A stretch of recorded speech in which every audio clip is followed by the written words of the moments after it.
पार तीखा कम है फिर भी स्वाद बेमिसाल बेमिसाल MDH Kashmiri MDH Kashmiri MDH।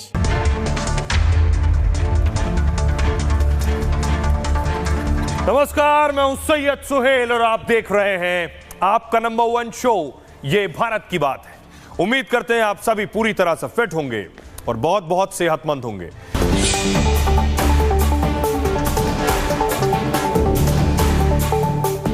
और आइए शुरुआत करने जा रहे हैं आज की एक सबसे बड़ी खबर, जो पूरी दुनिया के लिए सबसे बड़ी खबर है, भारत के लिए दर्दनाक खबर भी है और लोगों का गुस्सा भी निकल रहा है। प्रधानमंत्री नरेंद्र मोदी की तरफ से सिग्नल है कि करारा जवाब मिलेगा।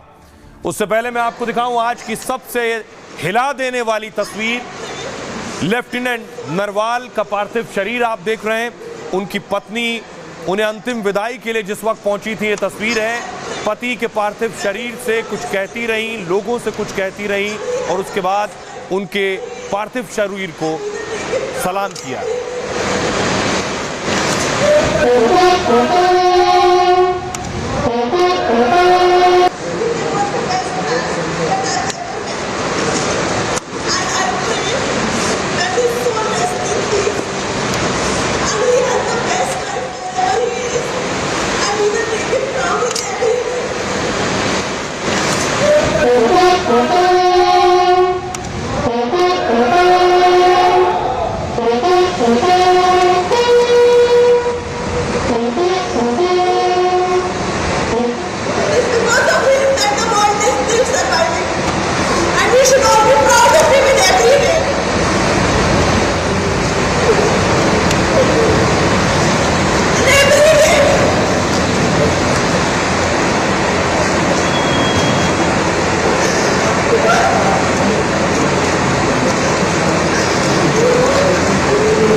लेफ्टिनेंट नरवल पत्नी, लेफ्टिनेंट नरवाल हरियाणा के करनाल के रहने वाले थे। बीटेक किया था। बीटेक के बाद कुछ साल पहले ही नेवी में शामिल हुए और उसके बाद पहलगाम घूमने गए थे, जहां आतंकियों ने उन्हें गोली मार दी, जिसके बाद उनका पार्थिव शरीर पहुंचा था तो उनकी पत्नी ने उन्हें अंतिम विदाई दी है।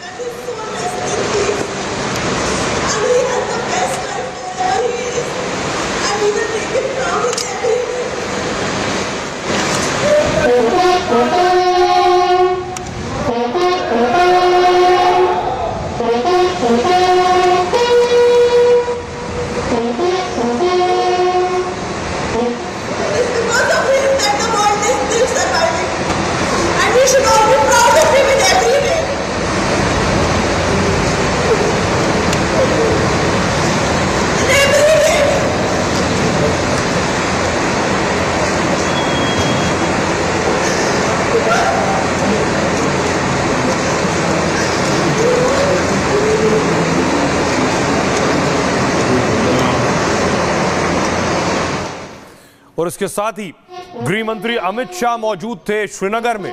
श्रीनगर में पुलिस कंट्रोल रूम, जहां सभी के पार्थिव शरीर रखे गए थे, गृह मंत्री अमित शाह पहुंचे और उन्होंने श्रद्धांजलि दी उन 26 लोगों को।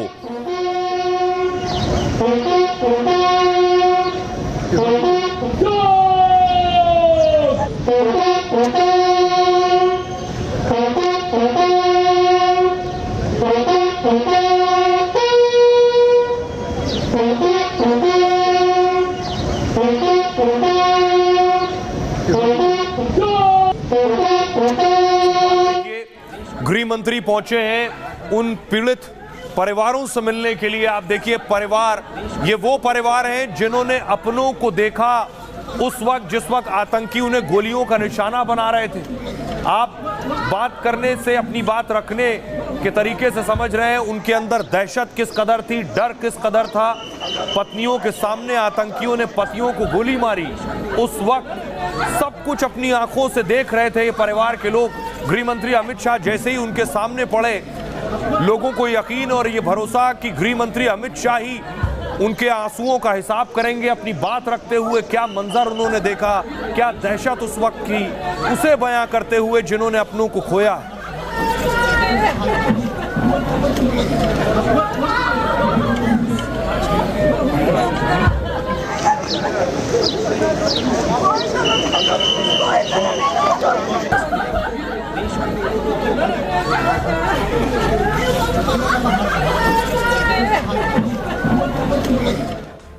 और ये तस्वीरें पूरा देश देख रहा था और उसके बाद देश में गुस्सा और उबाल था।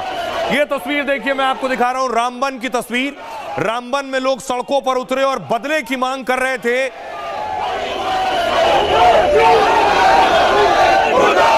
पाकिस्तान मुर्दाबाद, पाकिस्तान मुर्दाबाद, मुर्दाबाद, खून का बदला,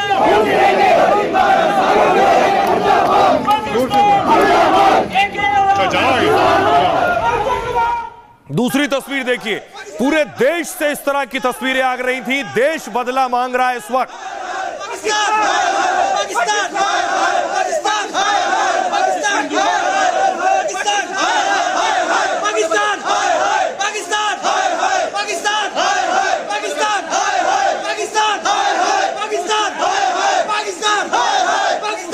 दूसरी तस्वीर देखिए, लुधियाना से भी तस्वीर सामने आई। लुधियाना में भी उलेमा मुस्लिम संगठन के लोग सड़कों पर उतरे, प्रदर्शन किया।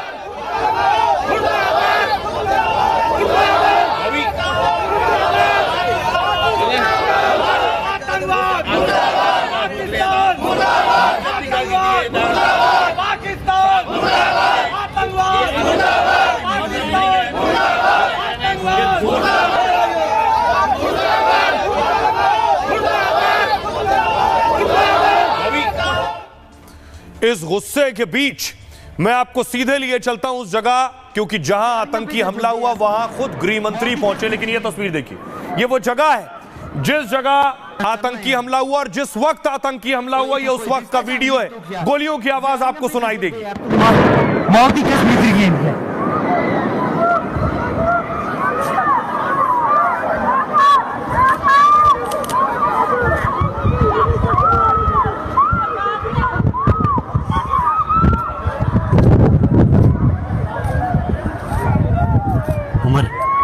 वो ताजुल दे यार, चलना यार।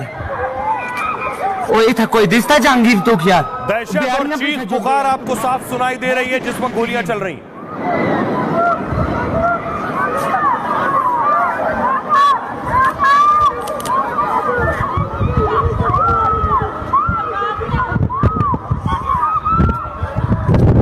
चलना यार। और ठीक इसी जगह पर गृह मंत्री अमित शाह पहुंचे। अमित शाह का हेलीकॉप्टर पहलगाम पहुंचा। अमित शाह श्रीनगर में थे। उसके बाद ये तस्वीर आप देख रहे हैं, गृह मंत्री खुद हालात का जायजा लिया। पहाड़ी ठीक सामने है। गृह मंत्री अमित शाह का हेलीकॉप्टर उतरा है पहलगाम में, उसी जगह पर जहां ये आतंकी हमला हुआ। अमित शाह ने जाकर वहां हालात का जायजा लिया, ऑफिसर से जानकारी ली किस तरह से अटैक किया गया, आतंकी कहां से आए, कहां मौजूद थे पर्यटक उस दौरान।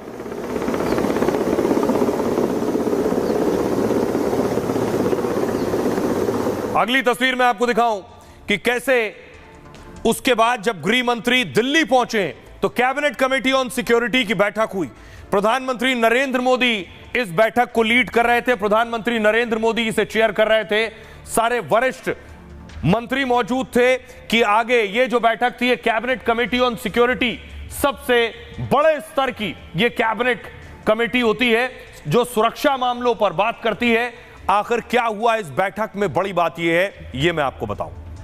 दरअसल पहलगाम में आतंकी हमले के बाद प्रधानमंत्री नरेंद्र मोदी एक्शन में।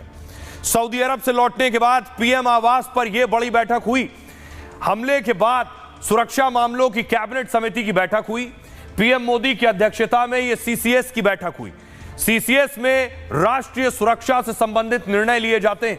समिति में आंतरिक और बाहरी सुरक्षा से संबंधित मुद्दों पर भी चर्चा होती है। यही समिति रक्षा मुद्दों पर अंतिम फैसले लेती है। सीसीएस की बैठक में प्रधानमंत्री के साथ रक्षा मंत्री राजनाथ सिंह मौजूद थे। गृह मंत्री अमित शाह खुद मौके से हालात का जायजा लेकर पहुंचे थे। गृह मंत्री शाह ने हमले को लेकर पूरी डिटेल प्रधानमंत्री नरेंद्र मोदी के साथ साझा की। सीसीएस की बैठक में वित्त मंत्री और विदेश मंत्री भी शामिल थे। बैठक में खुद एनएसए अजीत डोभाल को भी आप देख पा रहे हैं, सबसे अंतिम कुर्सी पर बैठे। सीसीएस की बैठक से पहले डोभाल प्रधानमंत्री नरेंद्र मोदी से मिले। बैठक से पहले प्रधानमंत्री को हालात की जानकारी दी गई, साथ ही आगे की रणनीति का प्लान बताया, आगे क्या करना है, कैसे करना है। इससे पहले रक्षा मंत्रालय की 2.5 घंटे तक बैठक चली। इसमें रक्षा मंत्री राजनाथ सिंह और तीनों सेना के प्रमुख भी शामिल हुए। एनएसए अजीत डोभाल भी इस बैठक में मौजूद रहे। इस बैठक के बाद डोभाल ने प्रधानमंत्री नरेंद्र मोदी को ब्रीफ किया। पीएम मोदी पूरे घटनाक्रम पर लगातार नजर बनाए हुए। सरकार को क्या एक्शन लेना है, इस पर पीएम की नजर है। आगे क्या तैयारी है, क्या करना है, किस तरह से ग्राउंड पर आगे बढ़ना है, इन सब बातों पर पल पल की पूरी जानकारी ले रहे हैं पीएम मोदी। क्योंकि आपको याद होगा, अर्नब गोस्वामी ने जब पीड़िता से बात की थी जिसके पति को पॉइंट ब्लैंक पर आतंकी ने मार दिया था, वो पीड़िता बता रही है आतंकी ने जब उनके पति की हत्या की तब उस पीड़िता ने कहा मुझे भी गोली मार दो, तो आतंकी ने कहा तुम्हें नहीं मारूंगा, तुम मोदी को जाकर बता देना। सुनिए जरा।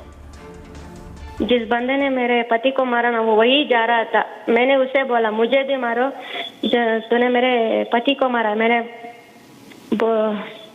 सन में भी बोला, तो उसने हमें नहीं मारा। उसने बोला मोदी को बोलो। उसने क्या बोला? उसने बोला मोदी को बोलो, नहीं मोदी को बोलो कहकर चला गया वहां से। मोदी को बोलो। He took the Prime Minister's name. Yes. और आइए आपको सीधे लिए चलते हैं। विदेश मंत्रालय की प्रेस कॉन्फ्रेंस हो रही, बड़े फैसले ले लिए गए हैं। पाकिस्तान का दाना पानी बंद करने की तैयारी हो गई है, ये आप देख रहे हैं। एमईए की प्रेस कॉन्फ्रेंस सुनिए जरा। And directed all forces to maintain high vigil. It resolved that the perpetrators of this attack will be brought to justice and their sponsors held to account. As with the recent extradition of Tahawur Rana, India will be unrelenting in the pursuit of those who have committed acts of terror or conspired to make them possible. Thank you very much.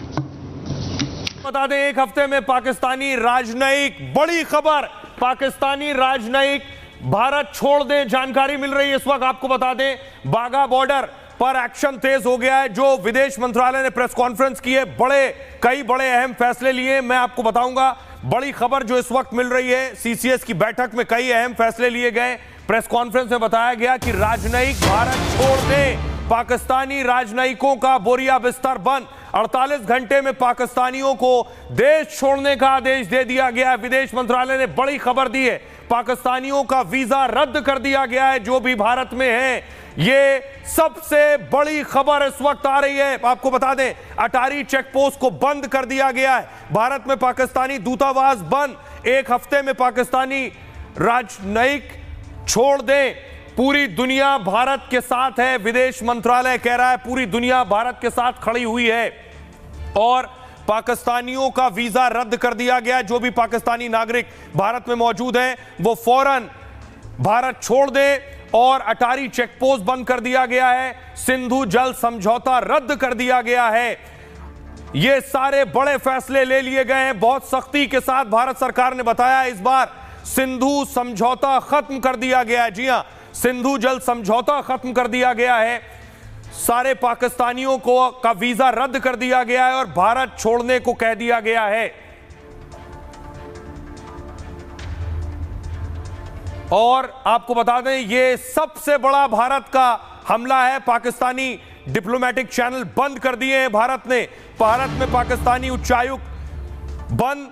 ये सारे बड़े फैसले लिए गए हैं। पाकिस्तानियों के भारत आने पर रोक लगा दी गई है।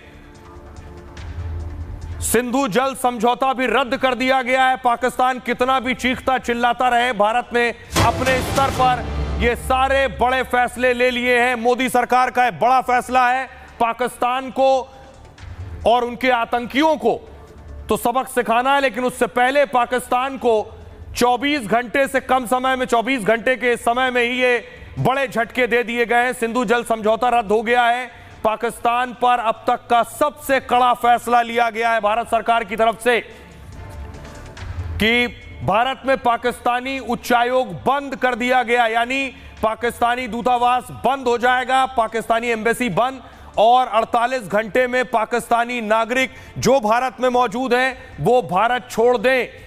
सिंधु जल समझौता रद्द कर दिया गया है।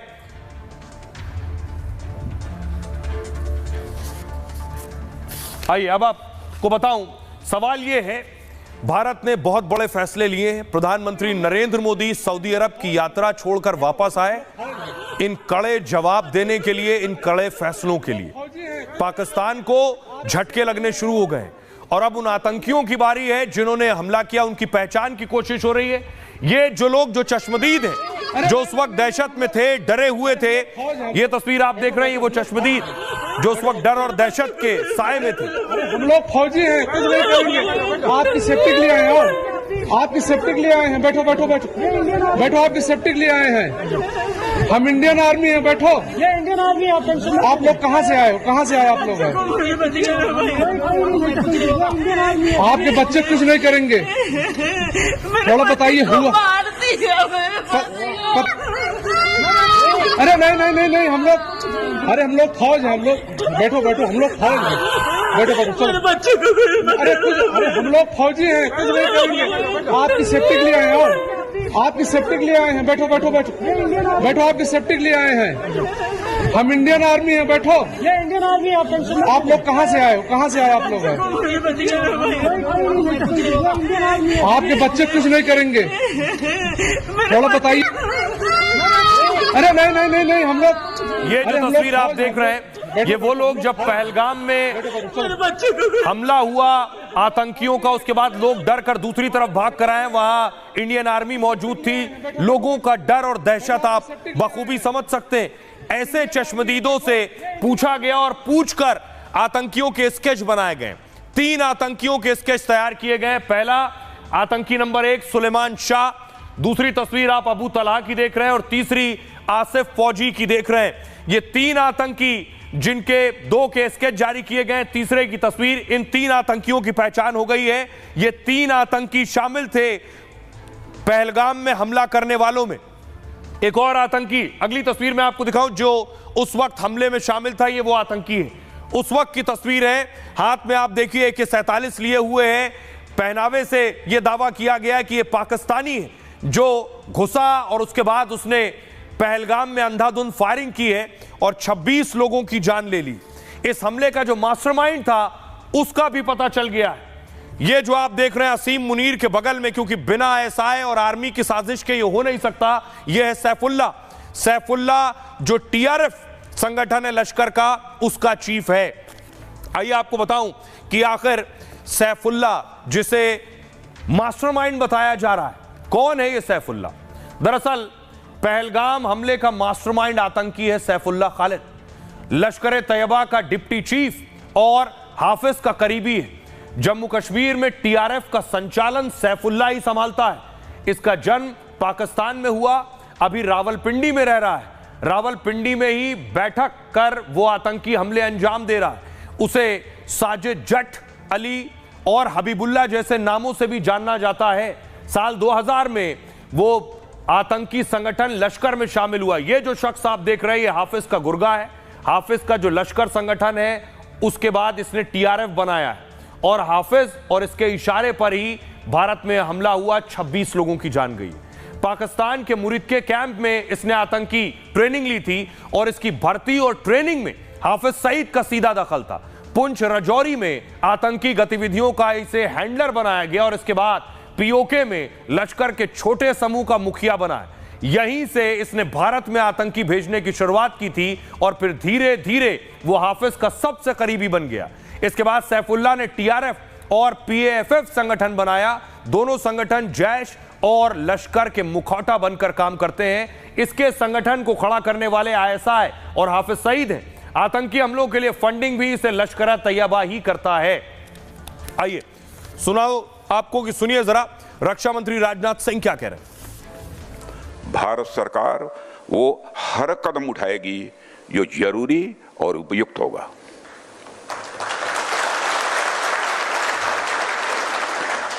और हम सिर्फ उन लोगों तक नहीं पहुंचेंगे जिन्होंने इस घटना को अंजाम दिया है।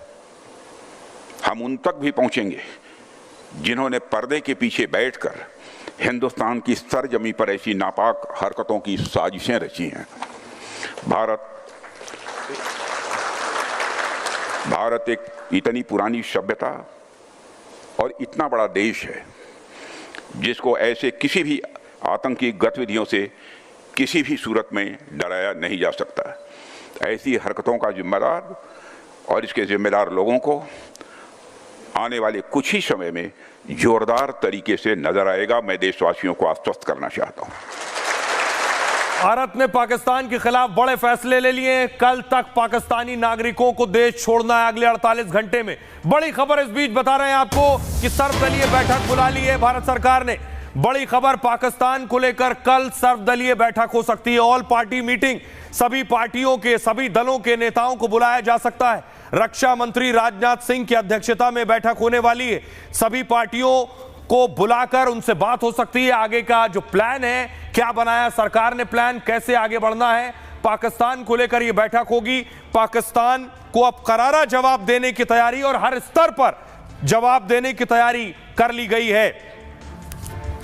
और एक तो पाकिस्तान पर प्लान तैयार हो चुका है, पाकिस्तान पर एक्शन शुरू हो चुका है। यह एक्शन जो पाकिस्तान को पूरी जिंदगी सालेगा।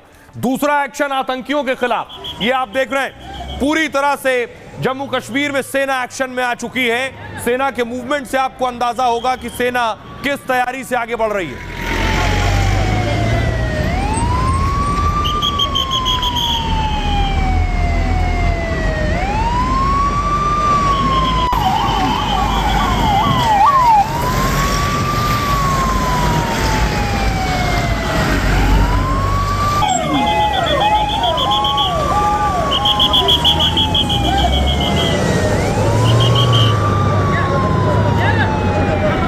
दूसरी तरफ देखिए, पहलगाम में उस जगह पर जहां हमला हुआ वहां सेना पहुंच चुकी है, वहां पैरामिलिट्री फोर्स पहुंच चुकी है। और देखिए चप्पे चप्पे पर इस वक्त सुरक्षा के जवान हैं, आतंकियों को खोज रहे हैं।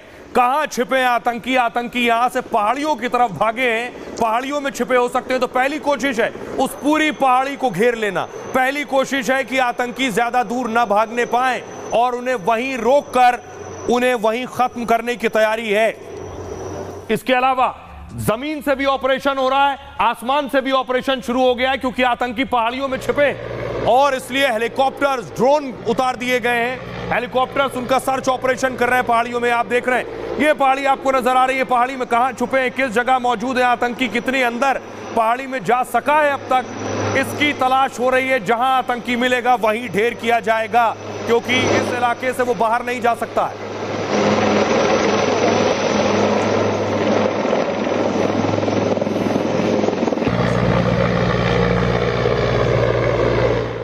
साथ ही एनआईए यानी नेशनल इन्वेस्टिगेशन एजेंसी आज पहलगाम पहुंची है, वो तस्वीर है। एनआईए ने जांच शुरू कर दी है, जांच तेज कर दी है। एनआईए के हेलीकॉप्टर आप देख रहे हैं पहलगाम में उतरा। एनआईए की टीम ने इन्वेस्टिगेशन शुरू किया, आतंकी कहां से आए, सबूत और साक्ष्य जुटाए एनआईए ने।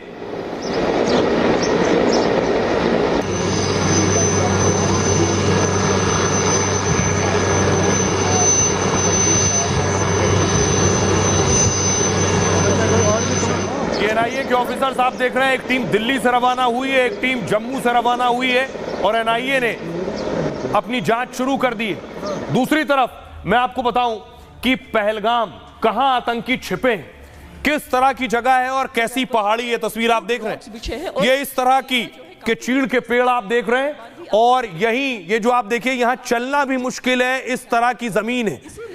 यही आतंकी भागकर पहाड़ियों की तरफ छिप गए। अब देखिए कैसे आतंकियों का खात्मा होना है। सबसे पहले मैं मैप के जरिए आपको बताऊंगा कि किस जगह पर पहलगाम है। आप देख रहे हैं श्रीनगर से 90 किलोमीटर दूर पहलगाम है और इस्लामाबाद आपको नजर आ रहा है। पहलगाम में ही पहाड़ियां हैं, इन्हीं पहाड़ियों में आतंकी हैं। कैसे और कौन से वो उपकरण और इक्विपमेंट्स हैं अत्याधुनिक सेना के पास, जिसके जरिए आतंकियों को तलाशा जा रहा है पहाड़ियों में। ये जो आपको ऊपर पहाड़ियां नजर आ रही हैं, इन्हीं पहाड़ियों में आतंकी छिपे हैं। यहीं पहुंचना है सेना को। मिनी स्विट्जरलैंड में आतंकियों ने खूनी खेल खेला है। बैसरन पहलगाम का एक प्रमुख पर्यटन स्थल है। चीड़ के पेड़, घने जंगलों और पर्वतों से घिरा हुआ है। पहलगाम शहर से लगभग 6 किलोमीटर दूर है और 20 किलोमीटर के इलाके को सेना ने घेर लिया। सीआरपीएफ, राष्ट्रीय राइफल्स, सेना और पुलिस इस ऑपरेशन में जुटी है। तलाशी में हाईटेक हथियार और तकनीक का इस्तेमाल हो रहा है। जंगल और पहाड़ी इलाकों में सर्च ऑपरेशन तेज कर दिया गया है। ऑपरेशन में थर्मल ड्रोन का इस्तेमाल किया जा रहा है। थर्मल ड्रोन जंगली पहाड़ी के बीच मौजूद इंसान को पकड़ सकता है, यानी जो भी गर्म चीज होगी, इंसान के शरीर में जो गर्माहट है उसको यह कैच करता है ये थर्मल ड्रोन, और पता करेगा नीचे कोई जीवित चीज है। उसके बाद यह पता करता है कि इंसान है या जानवर, ताकि आतंकियों के हर मूवमेंट पर नजर रखी जा सके पहाड़ में। इसके अलावा फोलिएज पेनिट्रेटिंग रडार सिस्टम से भी तलाशी शुरू हो गई है। यह रडार किसी जगह पर लगातार निगरानी करने में सक्षम है, साथ ही बड़े इलाके से में तात्कालिक लक्ष्य ट्रैकिंग प्रदान करता है। MI-17 हेलीकॉप्टर के जरिए आतंकियों की तलाश की जा रही है। आसमान से पाताल तक आतंकियों की तलाशी हो रही है। हमले वाली जगह के पास 15 पॉइंट्स पर घेराबंदी की गई है। साथ ही तलाशी में खोजी कुत्तों की भी मदद ली जा रही है। आतंकियों ने हमले से पूरे इलाके में की रेकी की थी हमले से पहले, और अब आतंकियों का यहां से बचना लगभग नामुमकिन है। उन्हें यहां मारा जाना तय है, यहां खात्मा उनका तय है। सुनिए जरा क्या कुछ कह रहे हैं सियासतदान। बड़ा दर्दनाक वाकया है ये, बल्कि ये मैसेकर है, और हम नरेंद्र मोदी हुकूमत से इस बात का डिमांड करते हैं कि वो अकाउंटेबिलिटी किसकी है फिक्स करें, और उम्मीद करते हैं कि हुकूमत इन तमाम जालिमों को सबक सिखाएगी। पहली दफा मैंने देखा कि मस्जिदों में, मेरे पास कई मस्जिदों की जम्मू प्रोविंस चिनाब वैली के और यहाँ की भी मैं उसूल करूँगा, जहाँ इमाम साहब दहशत गर्दों और दहशत गर्दी की इस हमाकत को और इस बेवकूफ़ी को और इस हरकत को कंडम करते हैं और आवाम से अपील करते हैं कि दहशत गर्दों का साथ मत दें। ये मुल्क के ख़िलाफ़ भी है और मानवता के ख़िलाफ़ भी है। और जिस तरह से कुछ लोग जो है वो इस्लाम को सुरक्षा कवच बना करके इंसानियत पर जो है वो आक्रमण करने के षड्यंत्र और साजिशें करते हैं, तो वो इस्लाम के भी दुश्मन है, इंसानियत के भी दुश्मन है। और इसलिए जो है वो हम एकजुट होकर के हमें इस तरह के इंसानियत और साथ साथ जो है इंसानों पर हो रहे इस तरह के जालिम आक्रमणों को जो है वो ख़त्म करना होगा, उनको तबाह करना। जिस आतंकी ने ये हरकत की है, पाकिस्तान परस्त आतंकियों को उसको बख्शा नहीं जाएगा। नाम पूछकर, धर्म पूछकर जिस तरह मारा गया, ये कहीं से भी स्वीकार नहीं है। वो पताल में भी छुपे होंगे तो उनको तलाश के उनका खात्मा किया जाए। वहाँ ये जो आतंकवाद फैलाने वाले लोग जो है उसको जो है वो हजम नहीं कर पा रहे थे, और ऐसी घटना को जिनने अंजाम दिया, तो मैं यही कहूँगा कि अंजाम भी बहुत बुरा होगा। जिस प्रकार से उनके नाम पूछकर हिंदू पर्यटकों की हत्या की गई है, उससे इनकी जिहादी मानसिकता का पता लगता है। मुझे पूरा विश्वास है कि आदरणीय प्रधानमंत्री श्री नरेंद्र मोदी जी के नेतृत्व में हमारी सेना ऐसे राक्षसों का अंत करेगी, चुन चुनकर इनको मारेगी। जो ऐसा हमला कि जब टूरिस्ट को ये पूछा जाए आपका नाम क्या है, और अगर वो हिंदू नाम बताता है तो उसको गोली मार दी जाए, ऐसी सूचनाएं वहां से आई हैं। क्या नुकसान हुआ है वो अपुष्ट है, कितने लोगों ने जान गंवाई है वो भी अभी स्पष्ट नहीं है, लेकिन घटना बहुत निंदनीय है। और इस बीच एक और बड़ी खबर आ रही है, आपको बता दें तीनों सेनाओं को अलर्ट कर दिया गया है। बड़ी खबर, पाकिस्तान पर बड़े एक्शन की तैयारी में है भारत। खबर मिल रही है हमें सोर्सेज से कि तीनों सेनाओं को अलर्ट कर दिया गया है। तीनों सेनाओं को कहा गया है कि आप अलर्ट पर रहें, कभी भी कोई भी एक्शन हो सकता है। पाकिस्तान को करारा जवाब देने की तैयारी हो गई है। पाकिस्तान पर बड़े एक्शन की तैयारी में है भारत, और भारत के साथ आज पूरी दुनिया आकर खड़ी हो गई है। इस हमले के बाद आपको बताऊं, दुनिया के सारे देश भारत के साथ खड़े हो गए। डोनाल्ड ट्रंप, सऊदी अरब, इजराइल या फिर रूस और अमेरिका, सारे मुल्क भारत से कह रहे हैं आप आतंक के खिलाफ कार्रवाई कीजिए, हम आपके साथ खड़े हैं। देखिए क्या कह रहा है अमेरिका इस घड़ी में। अमेरिका ने कहा कश्मीर, खुद ट्रंप ने कहा कश्मीर से बेहद परेशान करने वाली खबर आई है। आतंक के खिलाफ हम भारत के साथ मजबूती से खड़े हैं। दोषियों को न्याय के दायरे में लाने के लिए भारत को मेरा पूर्ण समर्थन है। पुतिन कह रहे हैं इस क्रूर अपराध का कोई औचित्य नहीं है, हमले को अंजाम देने वाले अपराधियों को कड़ी सजा मिले, आतंक के खिलाफ लड़ाई में रूस भारत के साथ है। नेतन्याहू कह रहे हैं इस बर्बर आतंकवादी हमले से हम बहुत दुखी हैं, हमारी संवेदनाएं पीड़ितों और उनके परिवारों के साथ हैं, आतंकवाद के खिलाफ लड़ाई में हम भारत के साथ खड़े हैं। सऊदी अरब कह रहा है पहलगाम में हुए भयानक आतंकी हमले की निंदा करते हैं, मारे गए निर्दोष लोगों और घायलों के प्रति हमारी संवेदनाएं हैं, हम भारत के साथ खड़े हैं और उसकी हर मदद को तैयार हैं। यूएई यानी दुबई कह रहा है, संयुक्त अरब अमीरात कह रहा है पर्यटकों को निशाना बनाने वाले आतंकी हमले की निंदा करते हैं, यह अंतर्राष्ट्रीय कानूनों का उल्लंघन और आपराधिक कृत्य है, हिंसा और आतंकवाद किसी भी रूप में स्वीकार्य नहीं है। ऑस्ट्रेलिया कह रहा है, ऑस्ट्रेलिया के पीएम ने कहा जम्मू कश्मीर में हुए भयानक आतंकी हमले से मैं स्तब्ध हूं, बेगुनाहों की हत्या ने पूरी दुनिया को हिला दिया है, इस मुश्किल वक्त में हम भारत के साथ खड़े हैं। मेलोनी ने कहा भारत में हुए आतंकी हमले से बहुत दुखी हूं, इटली की संवेदनाएं पीड़ित परिवारों के साथ हैं, हम भारत और भारत के लोगों के साथ हैं।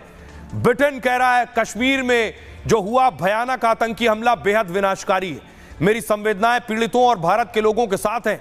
बांग्लादेश इस घड़ी में कह रहा है कश्मीर में हुए जघन्य हमले की कड़ी निंदा करते हैं, पीड़ितों और घायलों के प्रति हमारी गहरी संवेदनाएं, बांग्लादेश आतंक के खिलाफ मजबूती से खड़ा है। मालदीव का कहना है पहलगाम में हुए भयानक आतंकी हमले से दुखी हैं, आतंकवाद के सभी रूपों से निपटने के लिए प्रतिबद्ध और अडिग हैं। और खुद आपको बताऊं आतंकवाद पर प्रधानमंत्री नरेंद्र मोदी से डोनाल्ड ट्रंप ने बात की है, अमेरिकी उपराष्ट्रपति ने खुद इस बात की जानकारी दी है, सुनिए जरा। कश्मीर में आतंकी हमले और जान माल के नुकसान पर मेरी गहरी संवेदना है, मैंने पीएम मोदी से भी इस पर फोन में बात की है। अमेरिका इस मुश्किल घड़ी में भारत के लोगों के साथ खड़ा है, आतंकवाद के खिलाफ जंग में अमेरिका भारत की हर मदद को तैयार है।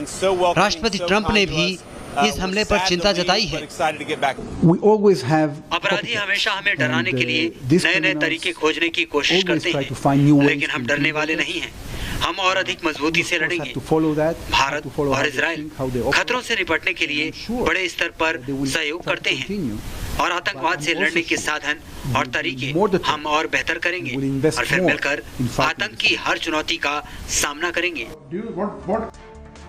और पूरी दुनिया भारत के साथ खड़ी है और इसलिए भारत ने एक्शन भी शुरू कर दिया। आज ही 2 आतंकी ठोक दिए गए हैं, 2 तस्वीरें मैं आपको दिखा रहा हूं। ये बारामूला में 2 आतंकियों को सेना ने ठोका है, देख रहे हैं।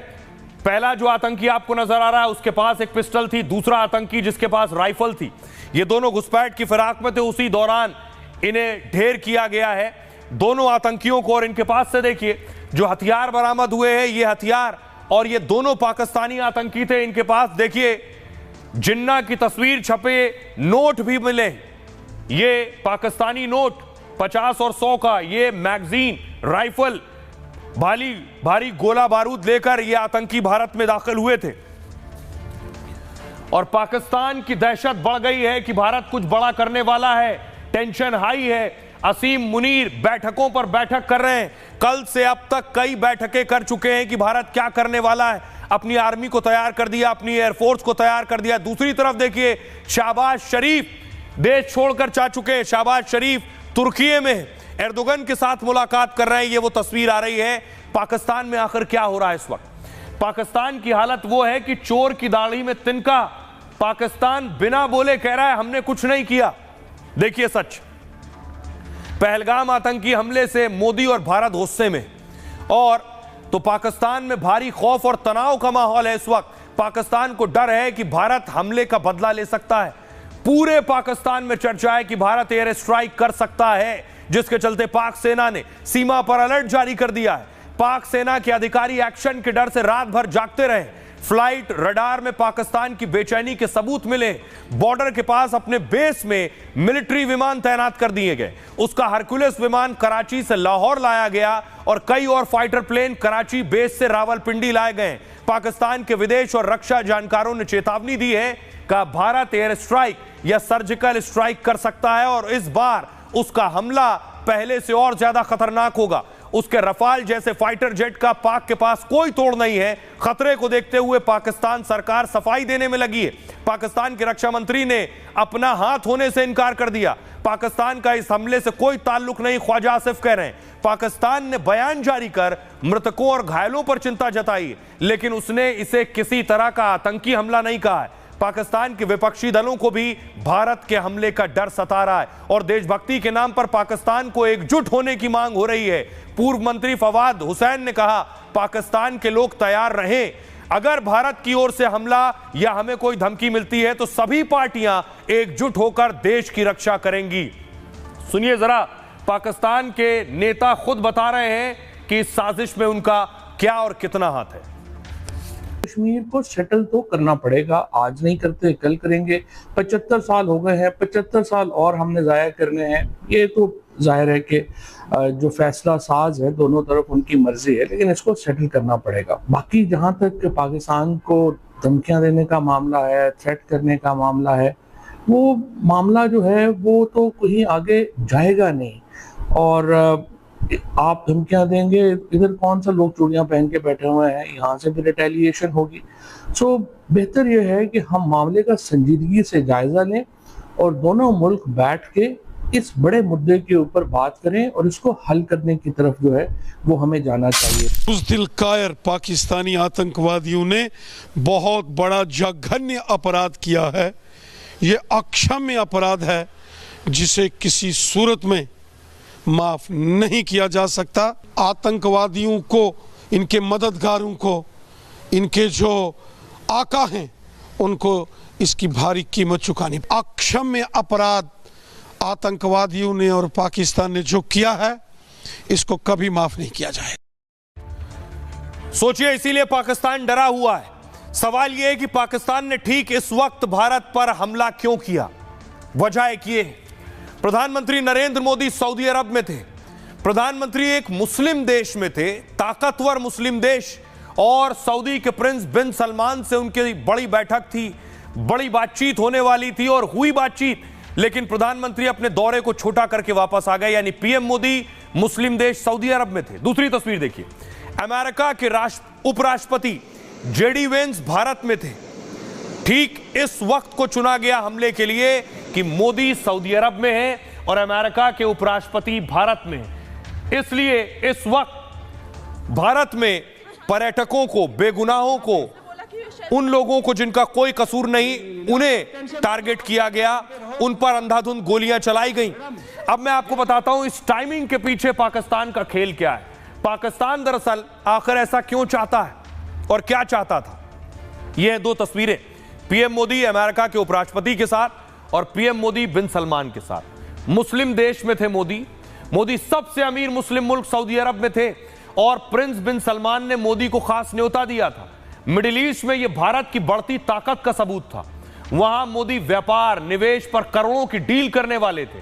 तभी पहलगाम में आतंकियों ने सैलानियों पर हमला कर दिया। रक्षा विशेषज्ञ मानते हैं कि हमला भारत को नीचा दिखाने के लिए हुआ। कोशिश थी कि हमला कर मोदी का अरब दौरा रद्द करा दिया जाए ताकि भारत का अरब देशों से संबंध और व्यापार और न बढ़े।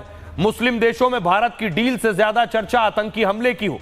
मुस्लिम देशों को यह संदेश दिया कि कश्मीर मुद्दा खत्म नहीं हुआ है, यह कोशिश थी। पीएम मोदी से मिलने के लिए अमेरिकी उपराष्ट्रपति आए हुए थे 4 दिवसीय दौरे पर, 4 दिन के दौरे पर भारत में थे।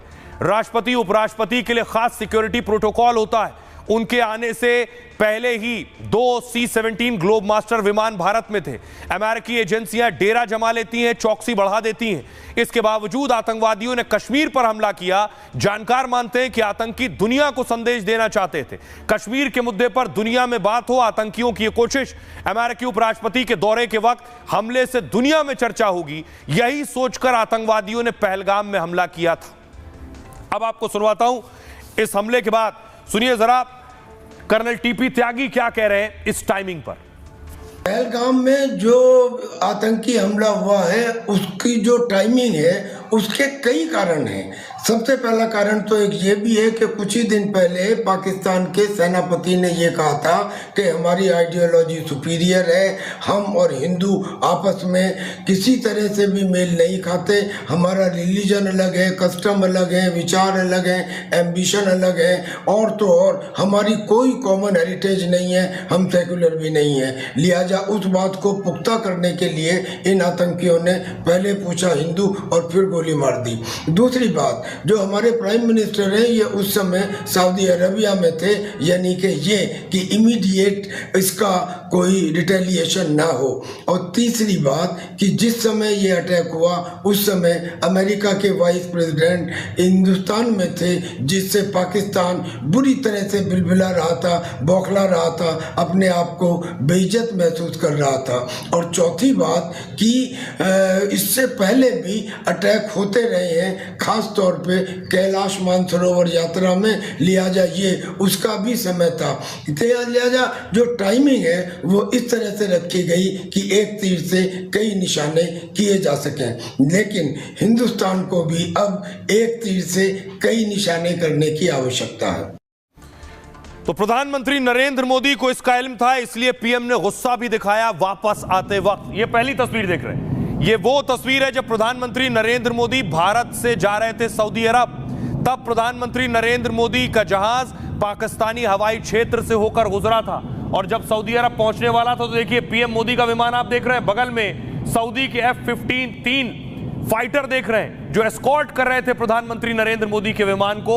यह सम्मान के लिए भी था और सुरक्षा के लिए भी कि सऊदी के विमान पीएम मोदी के विमान को एस्कॉर्ट कर रहे थे। दूसरी तस्वीर मैं आपको दिखाऊं, पीएम मोदी जब सऊदी से दौरा छोटा कर वापस लौटे हैं तो पाकिस्तान के हवाई क्षेत्र से वापस नहीं आए। प्रधानमंत्री नरेंद्र मोदी के वापस आने की तस्वीरें मैं आपको दिखा रहा हूं। और उसके बाद पीएम मोदी जब यहां पहुंचे तो पीएम मोदी एयरपोर्ट पर पहुंचे और एयरपोर्ट पर ही प्रधानमंत्री नरेंद्र मोदी ने बैठक की है। ये आप देख रहे हैं, प्रधानमंत्री नरेंद्र मोदी से टीम एयरपोर्ट पर ही मिली।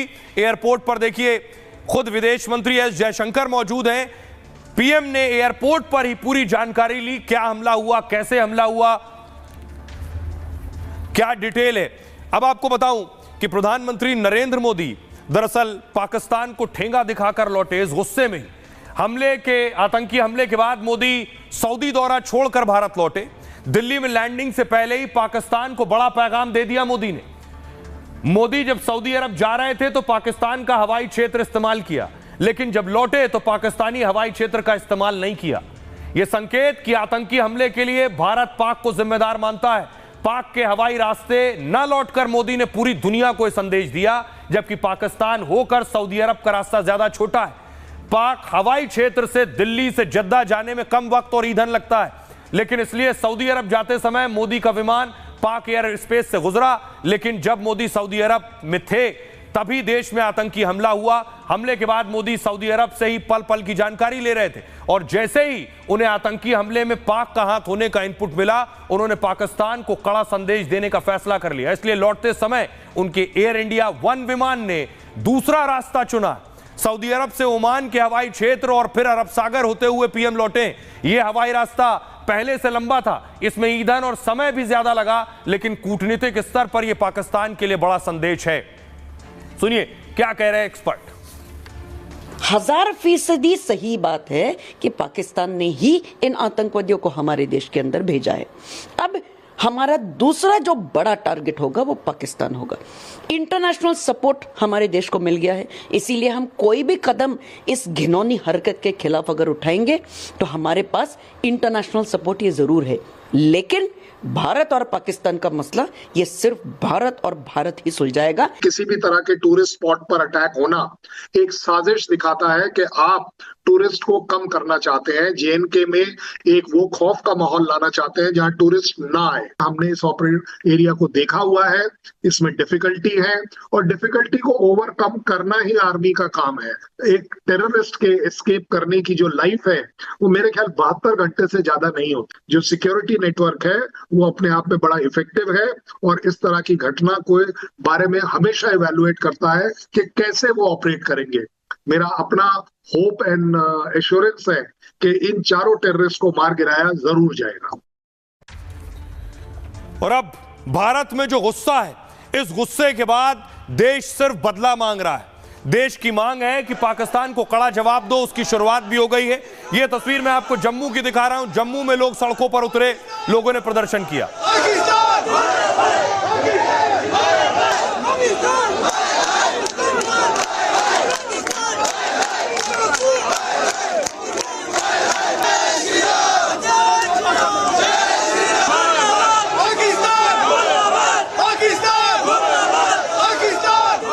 दूसरी तस्वीर देखिए, महबूबा मुफ्ती खुद प्रदर्शन में शामिल हुई। महबूबा मुफ्ती ने इस प्रदर्शन और आतंकियों पर हमला किया। इस प्रदर्शन में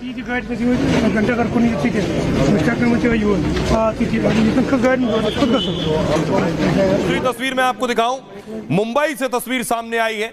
मुंबई में भी प्रदर्शन हुआ। मुंबई में आप देख रहे हैं उलेमाओं ने प्रदर्शन किया इस आतंकी घटना के खिलाफ।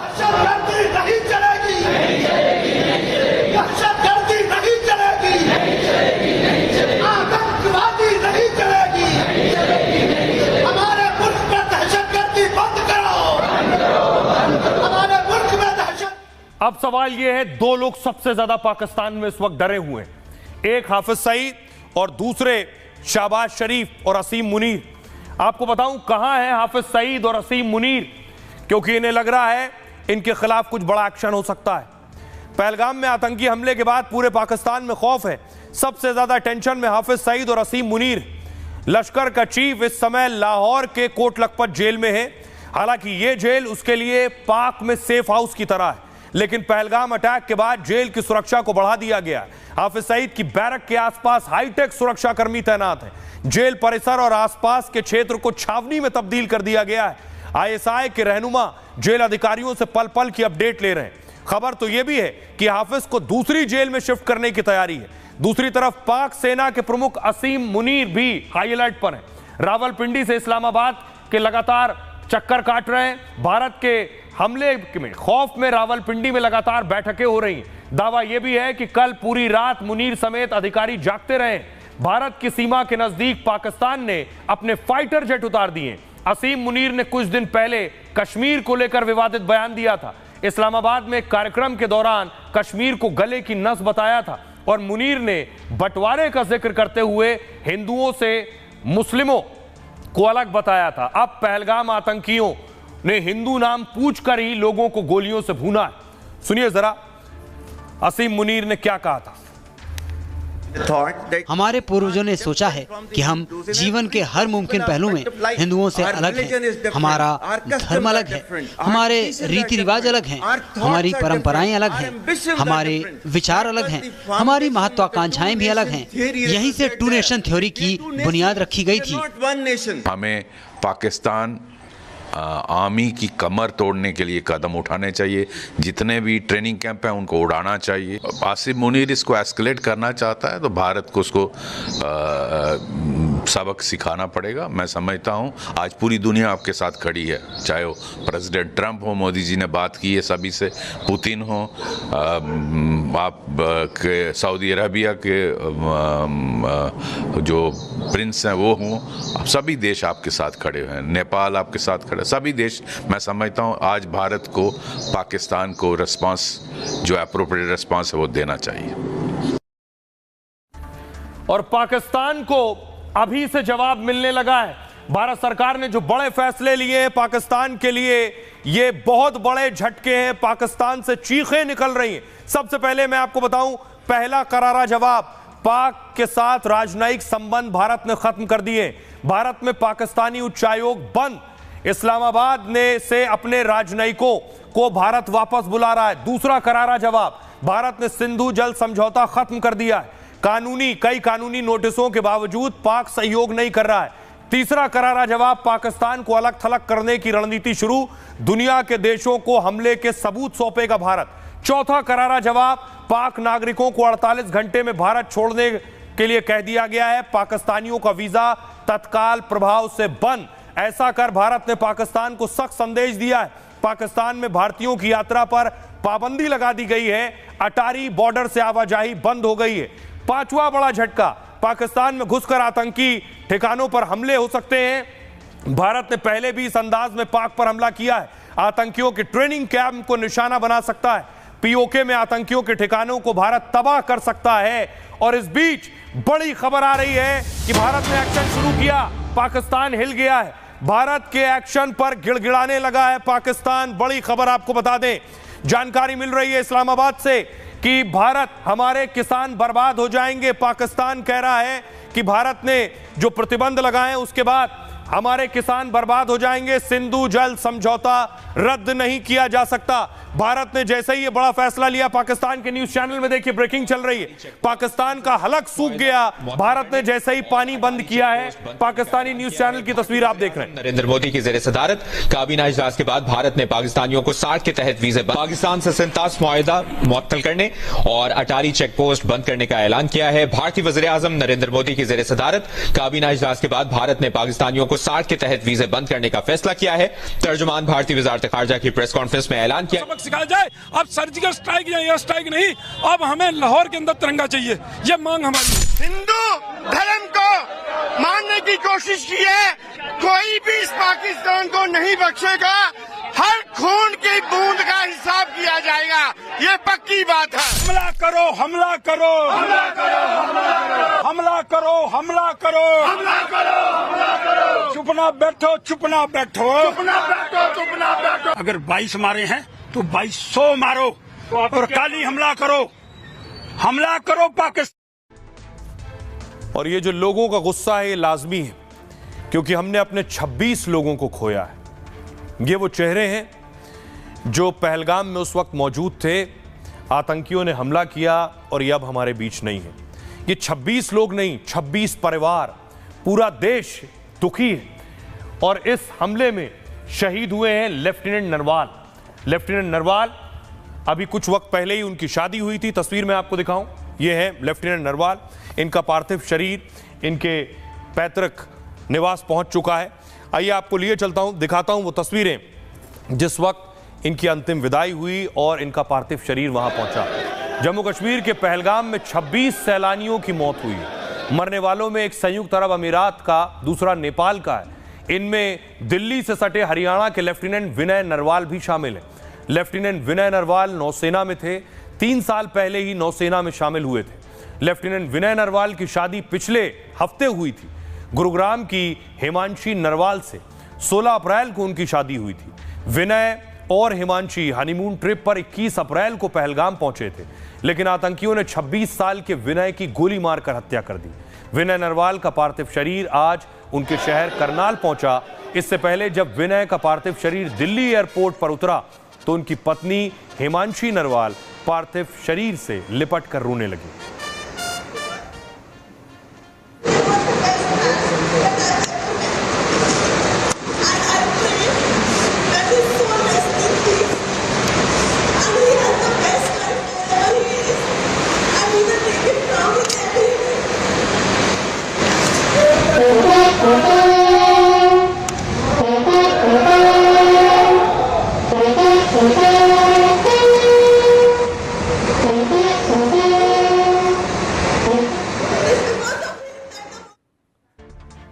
आतंकियों ने कानपुर के शुभम द्विवेदी की भी जान ले ली। शुभम अपने परिवार के 11 सदस्यों के साथ कश्मीर घूमने गए थे।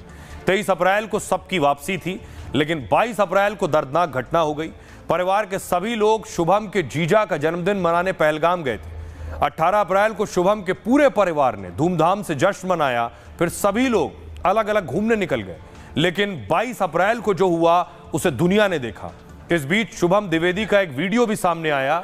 शुभम का ये आखिरी वीडियो बताया जा रहा है जो हमले से ठीक एक रात पहले का है, जिसमें शुभम अपने परिवार के साथ खुश दिखाई दे रहे हैं। शुभम की पत्नी ईशान्या ने ये वीडियो सोशल मीडिया पर शेयर किया और इस वीडियो में शुभम का पूरा परिवार एक होटल के कमरे में ताश खेल रहा है। आतंकवादी घटना हुई है, माना जिससे भी यही थी मांग की जो आतंकवादी घटना हुई है सभी से रहा कि नहीं उन आतंकवादियों को कड़ा से कड़ा सबक सिखाया जाए इसमें, जिससे कि आगे कोई ऐसी घटना ना हो। सरकार से मांग। दोपहर में भैया फ़ोन आया तो पता चला, हम लोगों को लगा शायद घायल हो। लोगों ने बताया कि ऊपर गोलीबारी वगैरह हुई है, तो हम लोगों को लगा कि शायद घायल हो, सही हो जाए। पर अभी जब शाम तक हम लोगों को स्पष्ट हुआ कि नहीं, गोली लगी और ख़त्म हो गया बच्चा हमारा। वहीं कर्नाटक के मंजूनाथ राव पहली बार कश्मीर घूमने आए थे, जो उनके लिए आखिरी साबित हो गई। मंजूनाथ 46 सालों में पहली बार अपने परिवार के साथ घूमने निकले थे। हमले से पहले राव दंपति खूबसूरत घास के मैदान में टहल रहे थे, तभी अचानक उन्हें ताबड़तोड़ गोलियों की आवाज सुनाई देने लगी। मंजूनाथ 8 अप्रैल को जम्मू कश्मीर पहुंचे थे, 24 तारीख को लौटने वाले थे। इससे पहले उन्होंने श्रीनगर में शिकारा का आनंद लिया था। शिकारा का एक वीडियो भी जारी किया था जिसमें वो काफी खुश थे, लेकिन अब वो कभी नहीं लौट पाएंगे। आतंकियों ने उनकी पत्नी के सामने ही उन्हें गोली मार दी।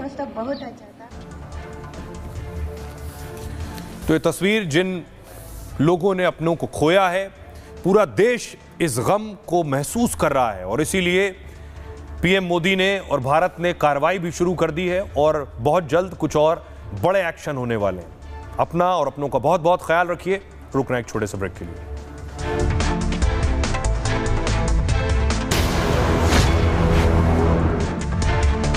आज दही बड़ा खाने का मन है। वाह क्या स्वाद! असली स्वाद तो MDH दही बड़ा रायता मसाले से ही आता है।